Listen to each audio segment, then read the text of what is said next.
G'day folks, Parkera here, and welcome to the mid-season review with Chorley. We're going to have a little look over the team there, touch on the transfers that have come out, and a couple of releases as well, and little bits and bobs as well for that. So let's get stuck in. As we can see, we'll start here with the finances. Doing well money-wise, we've got 408k, made a profit 2 months in a row just gone, and a lot of that profit here from November is because of the FA Cup. Not a lot of it, it is all because of the FA Cup and also being forced into 2 replays really. So we've been able to play bigger teams like a League 1 and a League 2 team at home in a replay. So that's really, brought the punters in to have a look at them as well. So that has all helped.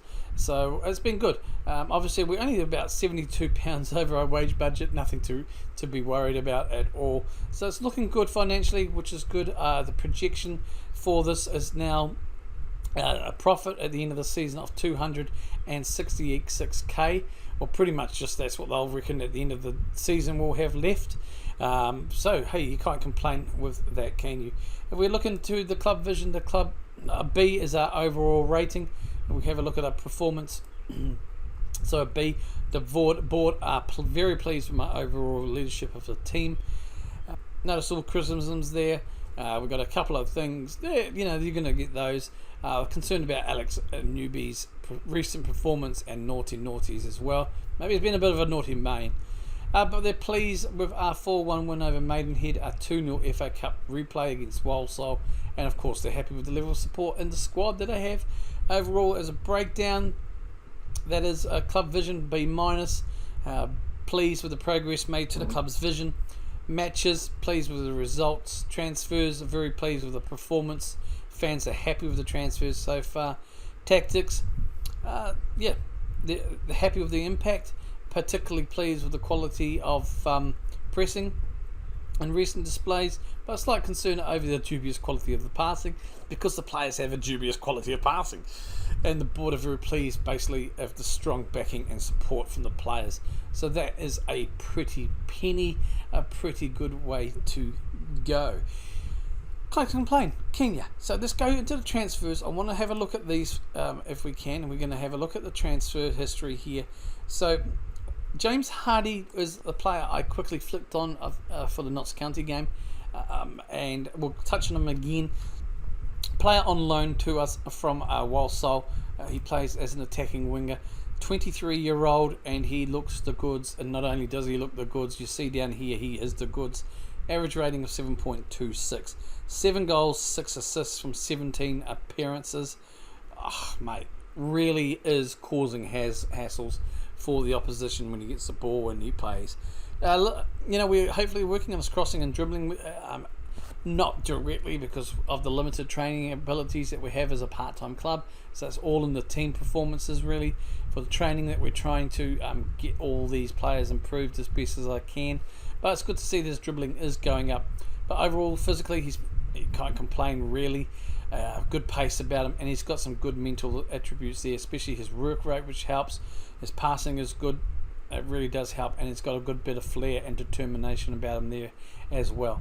So he's on Walsall, he's with us from Walsall, and then an unexpected loan really, and this loan put us over we're allowed 5 in the matchday squad, so this loan here now puts us at 6. So one of them has to drop out sometimes.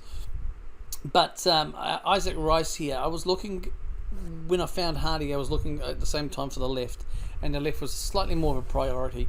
And we found Isaac Rice from one of the scout reports. I was going through pretty much all the teams in the top divisions and going, team report, who's available? And Rice's name popped up as available for potential loanee, and I had a look at him, and it's like, yeah, okay. I wasn't particularly looking for, obviously, a central defender. I was looking for a left winger, but I saw the stats and his ability and his potential, the comparison, and it's like, I can't say no. I need, if it's on loan, if I can get him for decent, £45 per week, why not? Good heading, great marking, great tackling, positioning needs to be worked on, great pace. This guy's only 19 years old. Brave, he's got good decision making. agile and good acceleration. I couldn't pass it back. And so, yeah, he joined the club and he's done well. Played 14 appearances for us, 2 goals, 1 assist for 6.75. I'm happy with the way he's progressing. He's a little bit jaded at the moment, so we are giving him a kind of a game off in between. Just because he's 19, I don't want him to get burnt out. But I couldn't turn him down. I really couldn't. We're going to the freebies here now. Ben Pearce was the one who I targeted. Well, not targeted. One I found as well as a left winger, and so we brought him in. Wrong player. And Ben Pearce was a player that we, again, looking around, he was suggested to us by my scouts as a goalkeeper. Quite like the look of him, not as a first choice, but just someone to bring in to help bolster the ranks, really. Because at this stage, I had 2 goalkeepers who were unhappy with their playing time. I had kind of been rotating them, and they just weren't happy. So I was looking at somebody who could potentially come in and do as a backup. So he's coming. He's kind of like our backup, but he's playing a fair bit in the under 18s anyway, because we don't have reserves.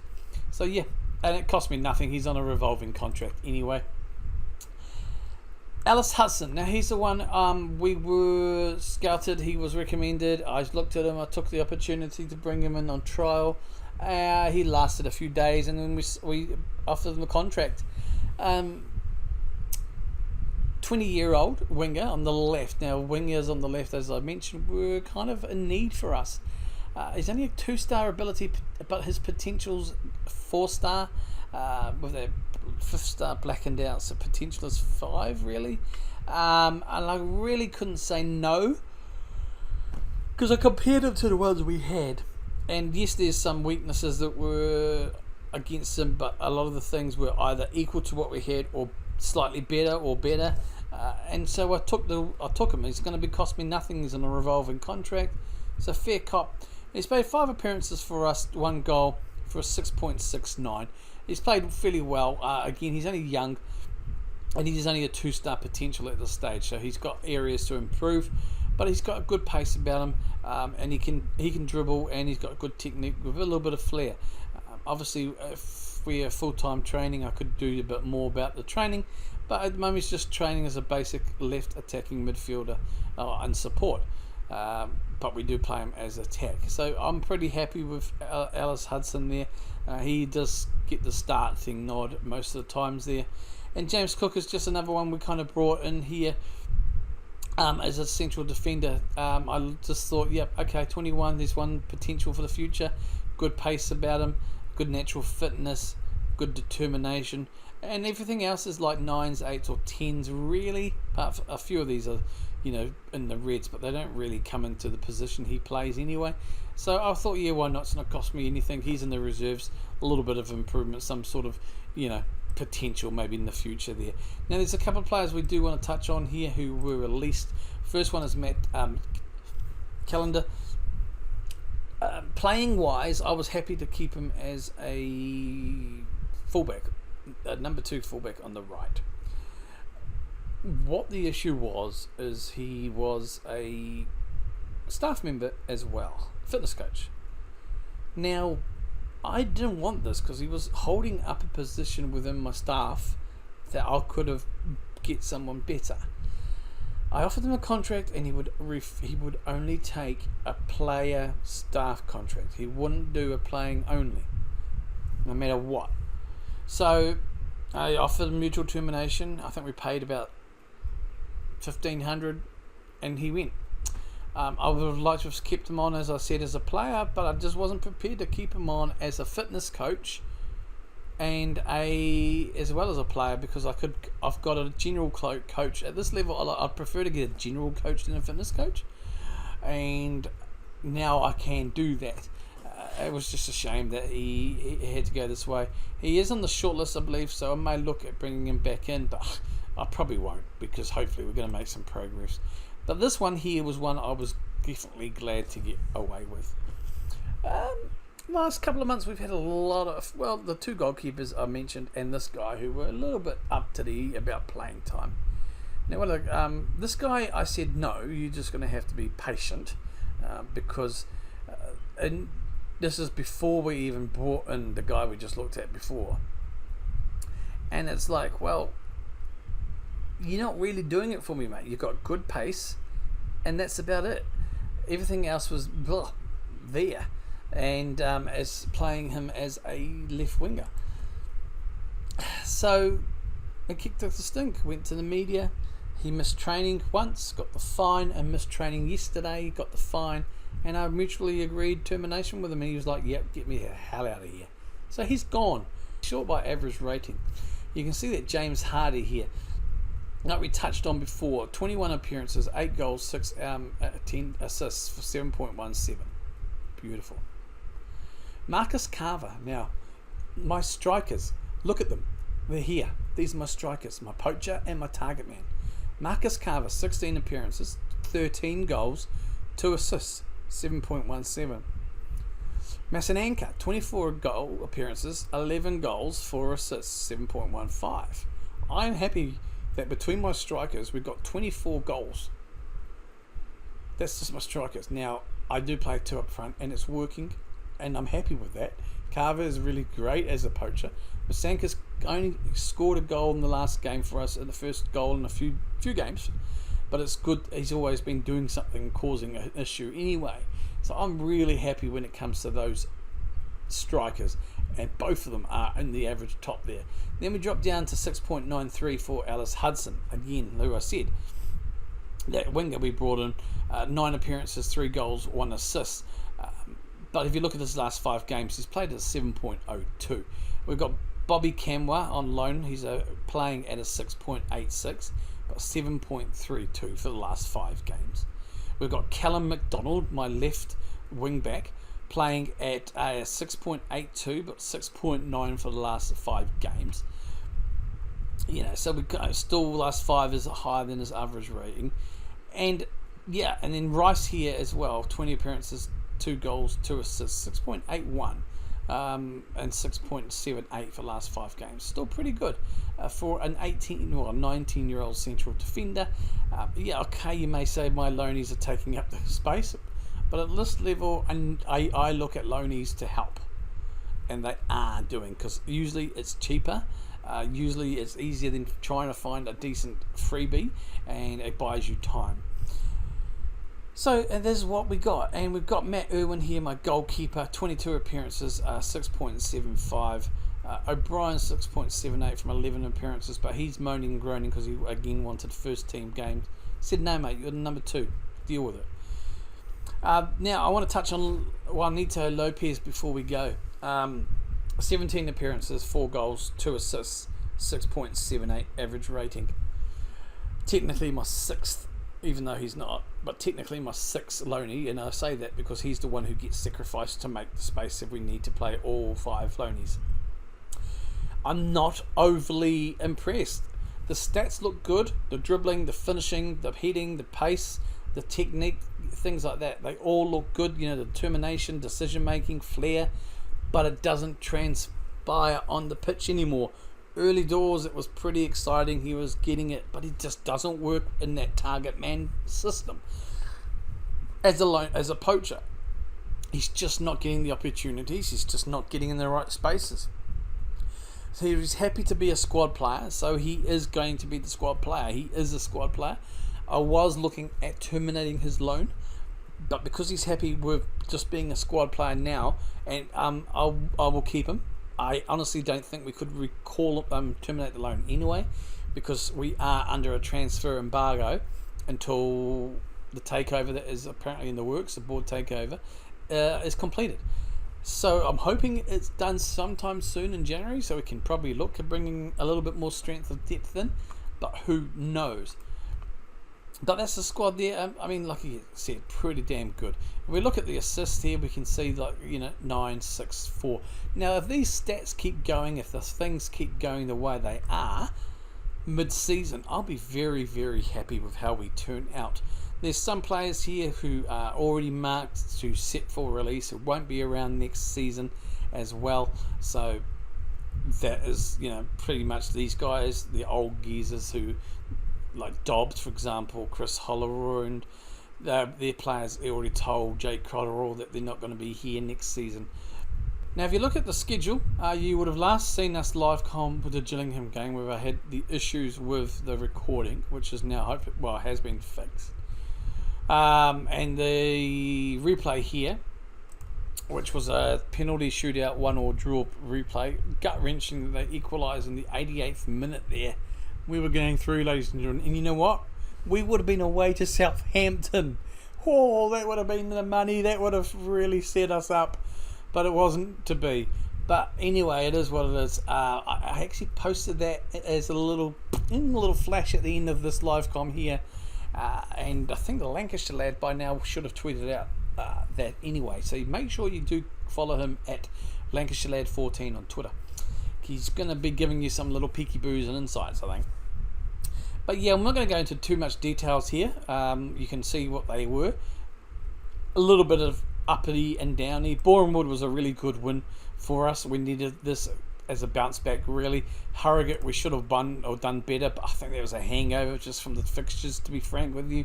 Braintree, we struggled 1-0 against Braintree, where we should have beaten them because they were in the league below us. The Gillingham replay just took effect. Halifax, Wrexham, Barnet. Third place going into the game, fifth place going into the game, and second place going into the game. Really, that was unlucky. We were 3-2 up. They equalised because of a stupid own goal by the goalkeeper in the 89th minute. But it was what it was. I was still said, unlucky guys. They're not going to go bollocking about them. Wrexham, a good hard-fought 0 draw. I was happy with that. And Barney, unlucky here. 80th minute goal from them consigned us to a defeat. I would have liked to have got another point out of that game, but it is what it was, and I can't complain, to be honest. So when it comes to the league, you can see here that we are sitting pretty in 10th. 36 points. I mean, the gap down to the relegations, it's not that much. But we are still up there, and I do think we're not going to get relegated now. I'll be surprised if we do. What's the season? 46 games, so yeah, we should be able to stay here or thereabouts. I'd be happy if we can stay anywhere up top half, to be honest. But yeah, so that's how we are looking. I mean, 27 games, 10 wins, 11 losses, 6 draws. So some of those draws, if we could put it into a win, would be better placed. But then also you could say on the flip side, some of those draws we were lucky to hang on and got the point instead of losing. So I will take that. It's a really good effort by the lads. No one really shows up except for obviously Teague and the yellow cards. Teague's been doing quite well, but he's like third choice now as our central defender. And Captain Fantastic, but he's already set for release at the end of the season, unfortunately, because he's getting on a bit. But so we're doing quite well. We're playing Fly next in the league, but we're not going to show you that for I think the next episode. We will come back. I'm looking to skip January. My thought process is because we've played Fly already live com and also Stockport. I don't think Sutton. Even though they're in the same division as us, I don't think the FA Trophy is anything to write home about, maybe until you're in the final. Solihull Moors, I may come back to that, but I'm thinking we'll just postpone the entirety of January, and what we'll do is we'll come back for a live com during February here sometime. I'm actually looking either Chesterfield as a possibility or Dagenham. Let me know down below your thoughts, because that will be probably coming out Monday. So let me know your thoughts down below as well. If you get time, but so I'll be playing ahead in the next few days to try and get around this period here. I am kind of leaning towards the Chesterfield side of things more so, and then we'll probably just touch into a game in March and a game in April or something like that. Alright folks, I want to thank you guys for having me here for watching this video, this little preview if you like, or review I should say, of where we are and how we are looking at dynamics, very good managerial support, Billy O'Brien, who wants to leave, he wants more games. Only one player. One player is like, yeah, whatever, bro. He has no one agreeing with him. He's one player who's at the same opinion as shut up, which is good. If we look at the hierarchy here, I have no players against me. Majority of the team support me. 7 are like, meh, which is fine. And social groups, yeah, we've still got a few social groups there. Quite interesting to see Captain down here in the others, but it is what it is. And code of conduct, I just want to see. So we had player go AWOL from training for the last couple of days. So got 1 week and then a week. So we got 2 weeks pay out of him. Yeah, a little bit there. Probably help my profit, wouldn't it? As well. But yeah, it is what it is. I mean, so that is the squad there anyway, like we have touched on. In terms of my profile, there's not much to write home about. There won't be any changes. I am currently, and I think I can, coaching course is completed. So I completed end of October my coaching course. I believe I'm on one already. I believe I am on a coaching course. Where does it say? What do I have? National A. Yes, here. So I'm still currently studying for a Continental C license. And that should be due up, I think, in February. End of January, early February. So that'll be quite cool to get as well, most likely. If we look at our attributes, they're no different to how they were when we started as well. So yeah. It is what it is there. Alright folks, I don't think there's much more development centre or anything like that. The Lonies, there's nothing to write home about. The youth prospects when they come through, I might touch on them as well as in a special lowdown, but we will see otherwise. Alright folks, I am Parkera. I hope you have enjoyed this video. Hit that subscribe button if you're new here. Hit the notification bell if you're subscribed so you don't miss any episodes. Like if you like this, and comment down below. I want to thank you, each and every one of you again, for all the subs. I think at the time of recording I'm still one away from 160, but hey, I'm happy with that, chappy. So far so good. So I'm really enjoying the interaction and everything else. And just like I said, follow the Lancashire lad on Twitter. He's Lancashire lad 14 on Twitter there, and you'll be seeing some little bits and pieces here, there and everywhere, so little in-betweens. I'm still trying to get him on camera. He's kind of like, he hasn't got time for that, but we're still trying to work at him, because apparently it was pointed out that in part of his deal with us, this production company, he has to make some appearances. So we'll keep you tuned on that, so keep an eye on for a look-see, no doubt, hopefully with the Lancashire lad in person sooner rather than later. Alright folks, I am Parkera on behalf of the Lancashire lad and Chorley FC. Thank you for joining us. We are out of here. Kia kaha.